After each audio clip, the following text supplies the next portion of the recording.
2월 26일 오늘 통독 본문은 민수기 34장부터 36장입니다. 출애굽 여정의 마지막을 장식하는 내용인 본문들은 앞으로 이어질 신명기의 주제들이 무엇인지 요약적으로 잘 제시하고 있습니다. 가나안 백성들을 그 땅에서 몰아낸 후에 약속의 땅의 경계선에 대한 기준을 제시하고 제사장과 여호수아를 도와 땅을 분배할 12지파의 지도자를 세우고 레위인의 지경인 도피성과 그 기능과 의미를 가르쳐줍니다. 이어서 27장에 등장했던 슬로브앗의 딸들이 다시 등장한 이야기는 하나님의 기업이 결코 끊어질 수 없음을 강조하고 있는 모습입니다. 본문 속에서 하나님이 이스라엘 백성과 그 땅에서 같이 살고 있다라고 말씀합니다. 예수께서는 하나님은 아브라함과 이삭과 야곱의 하나님이라는 말씀을 죽은 자의 하나님이 아니라 아브라함으로부터 이삭, 야곱으로 이어지는 삶의 생애 동안 살아계시는 하나님으로 동일하게 오늘날 우리와 함께 살고 계시는 하나님을 강조하셨던 말씀이었습니다. 오늘 우리의 삶 속에 하나님이 함께 살아가시고 숨쉬며 호흡하고 있다는 사실을 우리는 바르게 인식해야 할 것입니다. 우리 호흡 가운데 하나님의 생기를 주셨던 것처럼 오늘 우리가 살아가는 매 순간순간마다 하나님의 생기, 성령의 역사가 늘 충만하기를 주의 이름으로 축복합니다. 민수기 34장 하나님께서 모세에게 말씀하셨다. 이스라엘 백성에게 명령하여라. 그들에게 이렇게 일러주어라. 너희가 가나안 땅에 들어갈 때 너희가 유산으로 받게 될 땅의 경계는 이러하다. 남쪽 경계는 에돔과 맞닿은 신광야 일부를 포함한 사해 동쪽에서 시작되어 전갈 고개를 돌아 신에 이르고 거기서 가데스 바네아 남쪽으로 이어지다가 하사라다를 지나 아스몬에 이른다.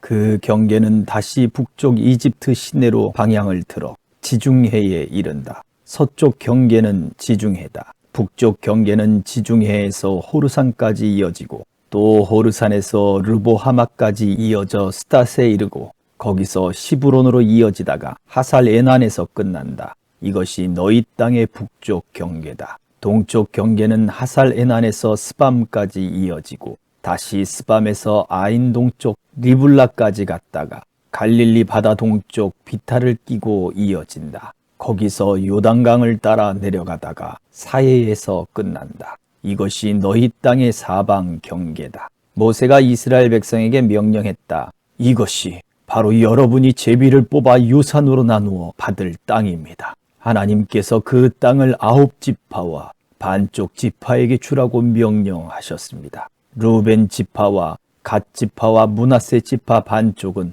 이미 자신들의 유산을 받았습니다. 이 두 지파와 반쪽 지파는 요단 여리고 동쪽 해 뜨는 곳에서 자신들의 유산을 받았습니다. 하나님께서 모세에게 말씀하셨다. 그 땅을 유산으로 나누어 주는 일을 맡을 사람은 제사장 엘르아살과 눈의 아들 여호수아다. 각 지파에서 지도자 한 명씩을 임명하여 그들이 땅을 나누어 주는 일을 돕게 하여라. 너희가 임명할 사람들은 이러하다. 유다 지파에서는 여분네의 아들 갈렙, 시므온 지파에서는 암미우스의 아들 스무엘, 베냐민 지파에서는 기슬론의 아들 엘리닷, 단 지파에서는 요글리의 아들 북기 족장, 요셉의 아들 므낫세 지파에서는 에봇의 아들 한니엘 족장, 요셉의 아들 에브라임 지파에서는 십단의 아들 그무엘 족장, 스불론 지파에서는 바르낙의 아들 엘리사반 족장, 이사갈 지파에서는 아산의 아들 발디엘 족장, 아셀 지파에서는 슬로미의 아들 아히훗 족장, 납달리 지파에서는 암미훗의 아들 부다헬 족장이다. 이들은 가나안 땅에서 이스라엘 백성에게 땅을 유산으로 나누어 주도록 하나님께 명령받은 사람들이다. 35장 하나님께서 요단 여리고 앞 모압 평야에서 모세에게 말씀하셨다. 이스라엘 백성에게 명령하여 그들이 받는 유산 가운데서 레위인이 거주할 성읍을 내어주게 하여라. 그 성읍 주위에는 반드시 풍부한 목초지가 있어야 한다. 그들이 거주할 성읍과 소떼와 양떼와 모든 가축을 위한 목초지를 제공하고 그들을 잘 보살펴라. 레위인의 성읍을 에워싼 목초지는 성벽 둘레로부터 바깥쪽으로 사방 450m까지 이르는 지역이어야 한다. 목초지의 바깥쪽 경계는 성읍을 중심으로 해서 동쪽으로 900m, 남쪽으로 900m, 서쪽으로 900m, 북쪽으로 900m를 재어야 한다. 그렇게 하면 레위인이 거주하는 성읍마다 목초지를 제공할 수 있을 것이다. 너희가 레위인에게 줄 성읍들 가운데서 6개를 도피성으로 삼아 실수로 사람을 죽인 자가 피신할 수 있게 하여라. 이 밖에도 성읍 42개를 별도로 레위인에게 내어 주어라. 너희는 레위인에게 모두 성읍 48개와 거기에 딸린 목초지를 내어 주어야 한다.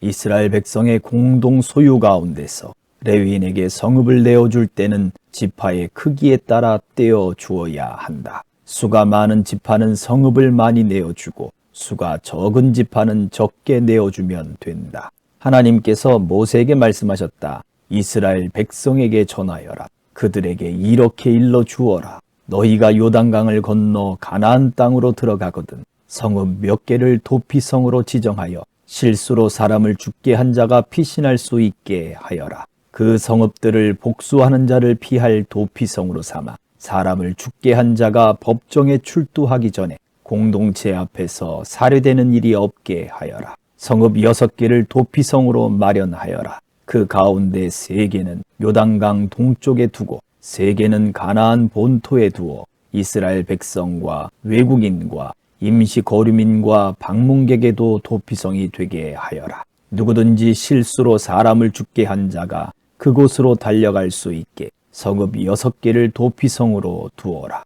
그러나 실수로 사람을 죽게 한 자가 쇠 연장을 사용한 경우 그것은 명백한 살인 행위다. 그는 살인자이므로 사형에 처해야 한다. 누가 사람을 죽일 만큼 큰 돌을 손에 쥐고 있다가 사람을 죽게 한 경우 그것도 살인이다. 그는 살인자이므로 사형에 처해야 한다. 누가 사람을 죽일 만큼 육중한 나무 연장을 들고 다니다가 사람을 죽게 한 경우 그것도 살인이다. 그는 살인자이므로 사형에 처해야 한다. 이러한 경우에 복수하는 자는 살인자를 만나는 즉시 죽일 권리가 있다. 그는 살인자를 현장에서 죽여도 된다. 누가 들끓는 증오심으로 사람을 밀치거나 매복해 있다가 무언가를 던져서 사람을 죽게 한 경우 또는 홧김에 주먹으로 쳐서 사람을 죽게 한 경우 그것도 살인이다. 그는 사형에 처해야 한다. 복수하는 자는 그를 붙잡는 즉시 죽일 권리가 있다.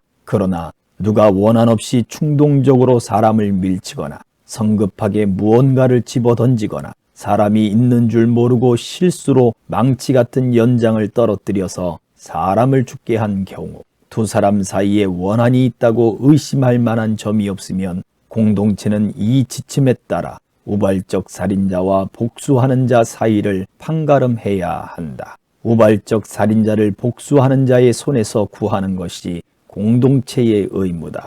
공동체는 그 살인 혐의자를 그가 피신해 있던 도피성으로 돌려보내야 한다. 거룩한 기름을 부어 세운 대제사장이 죽을 때까지 그는 그곳에 머물러야 한다. 그러나 살인자가 자신이 피신해 있던 도피성을 떠났는데 복수하는 자가 도피성의 경계 밖에 있다가 그를 발견한 경우 복수하는 자는 그 살인자를 죽일 권리가 있다. 그 복수하는 자에게는 살인죄가 성립되지 않는다. 그러므로 살인자는 대제사장이 죽을 때까지 도피성에 머물러야 한다. 그는 대제사장이 죽은 뒤에야 자기 땅으로 돌아갈 수 있다. 이것은 너희가 어디서 살든지 지금부터 대대로 따라야 할 재판 절차다. 누구든지 사람을 죽인 자는 목격자의 증언이 있어야 처형할 수 있다. 그러나 한 사람의 증언만으로는 살인자를 처형할 수 없다. 뇌물을 받고 살인자의 목숨을 살려주는 일이 없게 하여라.